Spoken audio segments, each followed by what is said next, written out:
I didn't think this would happen so soon, but I sort of bought a watch that is the closest thing that I would, in my collection, that I would consider to be like a grail watch. And that includes some really nice watches, some watches that you haven't even seen on the channel. The way I would define a grail watch is something that's not terribly easy to come by. It could mean a lot of things for a lot of different people. It could be something as simple as just buying a Seiko SKX. You know, for a lot of people, a grail is something like a Patek Philippe or or Royal Oak or something like that. Something just exotic or like a Rolex Daytona. For me, it's this particular watch, and I think you can understand when you see it. I think you'll understand. Well, let me just show you in the other room. So here it is. This is my new Tudor. The Tudor that is going to replace my Tudor Style. It is the watch that I've been looking forward to having since I've pretty much gotten into watches again. But anyway, let's check it out. I just got this thing yesterday. I've been wearing it, and I'm in complete heaven right now. One thing to note, this is an older Tudor watch. I kind of like the old box. Sort of resembles more of the Rolex box. It's similar in size. It's not as big. I like it. But here it is. Pretty much the closest thing to a grail that I've ever had. This is a Tudor Prince Oyster Date or Oyster Date-Day. Not a day date, a date day, because obviously it's not a Rolex, it's a Tudor, and it was first sold in 2016. So that, I have box and papers that say it was sold in 2016.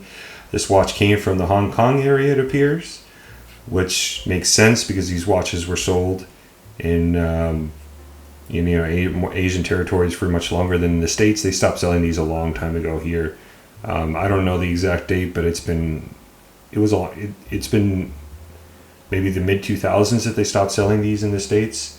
This thing is beautiful. It's got the 18 karat fluted bezel, and obviously the Cyclops and the date complication, which is a lot of people call this watch the Vice President, which makes sense because Rolex makes the day date, which is only available in precious metal. This is a steel watch, and it has the day date complication on a President bracelet. A lot of people just call it the watch the President's watch. Many people have nicknamed this watch the Vice President because it resembles that watch so closely. But it is something that a mortal can actually afford. Even though this watch is very expensive, it's not the most expensive watch in my collection, but it is certainly not a cheap watch. Given that these watches I believe were selling when they were new, and they maybe a little over $2,000 or so, and now I paid over almost $4,000 for this watch, about $3,700 with tax and shipping, all that stuff.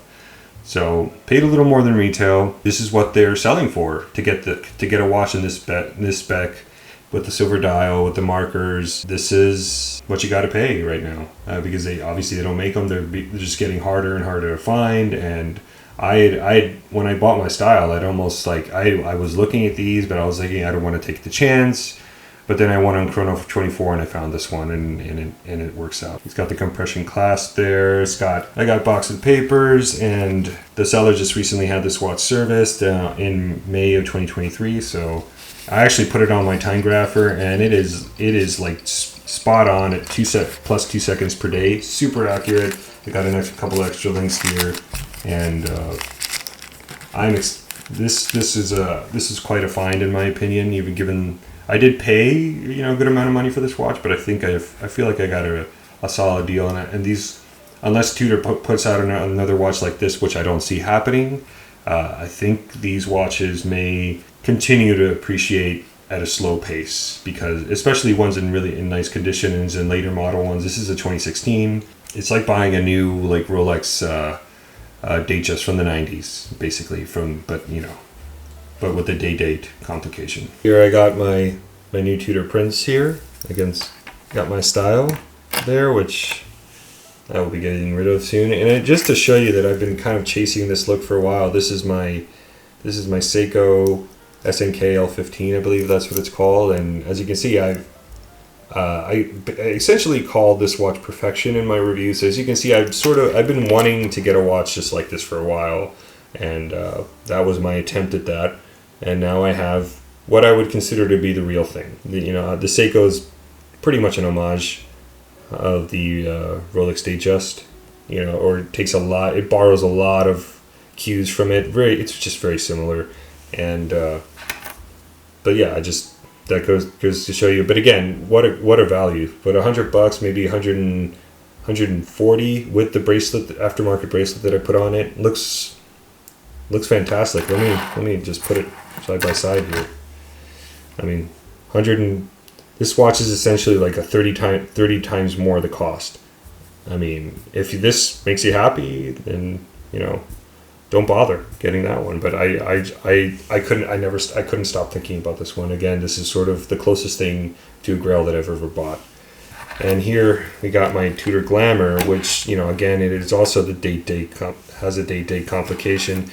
Not sure what I'm going to do with this one. I do still kind of like the quirkiness of this watch, and but we'll see. I'm still, for now, I believe I'm going to keep it, unless, you know, if you show any interest in buying this watch, then I'm willing to sell it, but I don't think I'm going to get very much for it. But for now, I'm going to keep this watch. I'm wearing my Tudor Prince right now, and fits quite nicely. Tudor Prince is the watch I wanted. For a while, I was thinking I wanted to buy. I was looking for a 38mm Tudor Style, but I kept going back to the Princes, and I'm like, you know, I bet you if I look hard enough, I can find it. I found a really great retailer in England called Mayfair Watches. They have a bunch of them. They look like they have good reviews, and I almost bought one from them with a blue dial, with Arabic numerals and a blue dial, but then I was this close. I had it in the cart and everything, but then I was thinking, you know, that's not...